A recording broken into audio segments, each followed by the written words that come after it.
Alrighty, I got everything unpacked. I took out one can. Of course, they all come in pairs. I took out one can, one speaker. And first thing you notice when you pull out these 7.7 HLCDs is that it doesn't really look like a normal speaker. You can see from here to here is about a normal speaker, but then on the back of the magnet is the horn-loaded compression driver right there. On these, on the speaker, you have two sets of terminals. You have the woofer terminals right here on the side, and then you have some push terminals right here on the bottom for the HLCD.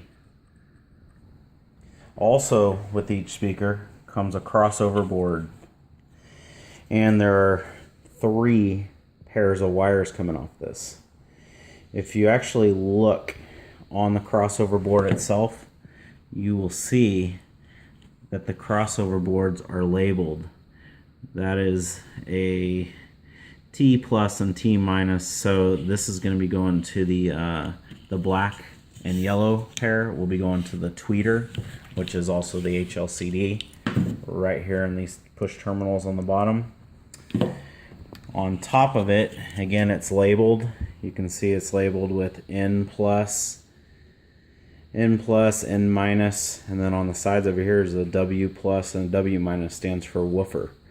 So the outside green and the outside green and black pair, which are actually together, you can see right here, these are going to be going into the side terminal right here for the woofer. This red and black pair right here, this is what's coming from your amplifier to the speaker. This is the input wire. We got the FG1 fiberglass speaker enclosures. They're a fiberglass can. Pre-installed are these terminal inputs, and you can see inside there that there are some little, they're hard for me to get to, but you can see some little tabs right there. Those are some spade tabs you're going to be connecting. Basically, you're going to be connecting the red and black pair. That's your input pair. Those are going to be going to the terminals inside this can. As you can see also in this closure, there's no crossover mount. So what I'm planning on doing is using this Velcro right here. I'm going to cut off a piece of it. It's sticky backed Velcro. I'm going to cut off a square of it. I'm going to put one half on the side of this crossover terminal, and I'm going to put the other half right here on top of the HLCD, and I'm going to mount it just like that on the HLCD. The Velcro will allow me to easily take the speaker in and out of the enclosure and make some adjustments. And then again, it's commercial grade Velcro, so it's not going to go anywhere once it sticks unless I actually pull it off, force it off. One other thing to note is the back of this board has some, solder points. So if you mount this inside of like an aluminum can, aluminum closure, you got to make sure nothing metal is touching these soldering points, or you could short out the crossover on itself. Anyways, I will be back in a few minutes once I get some of this installation done. I'm going to be putting some spade connectors on the ends of the stuff and connecting it all together, and I'll come back. Alright, I got all the wires connected now. You can first of all see that I have one side of the Velcro right here, another side of the Velcro on the back of here. Next, I have the input wires connected to spade terminals, connected to the terminals on the can, or spade connectors connected to the terminals. And then I've connected the yellow and black pair to the push terminals on the HLCD, and then connected the green and black pair to the terminals on the side of the speaker, which is for the woofer.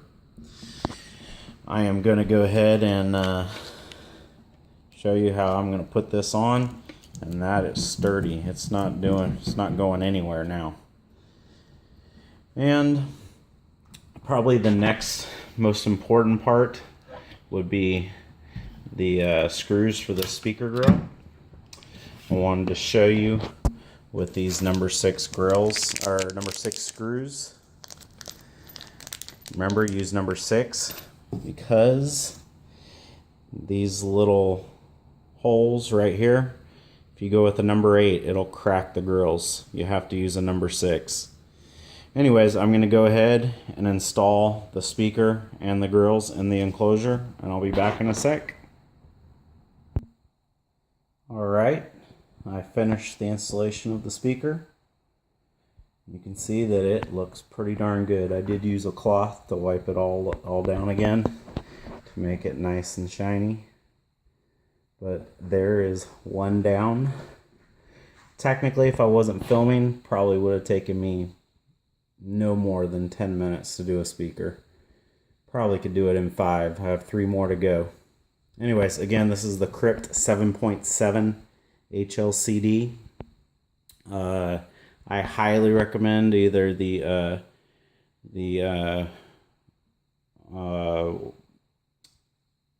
for an amplifier, I highly recommend you do the P6 Phantom P600.2 by Precision Power. Those will do 190 watts RMS. Again, that's close enough to 200 that if you drop below 14 volts, you should be okay still. However, if you know what you're doing, you know how to tune, go with the P900.4, put it in bridge mode. You'll be doing 450 watts RMS per speaker. Another nice safe way to go, since the Precision Powers amplifiers are not marine grade, is to go with the Rockford Fosgate M400. That is a 4-channel amp, but in bridge mode it will do 200 watts per channel at 4 ohms. And again, you can run 1 pair off that 4-channel speaker, or one pair, because you're bridging 4 channels to 2 channels. And again, that Rockford Fosgate M400 is a full range Class D amplifier, so it's super efficient like the Phantom. But the bonus there is it is marine grade. Thanks, bye-bye.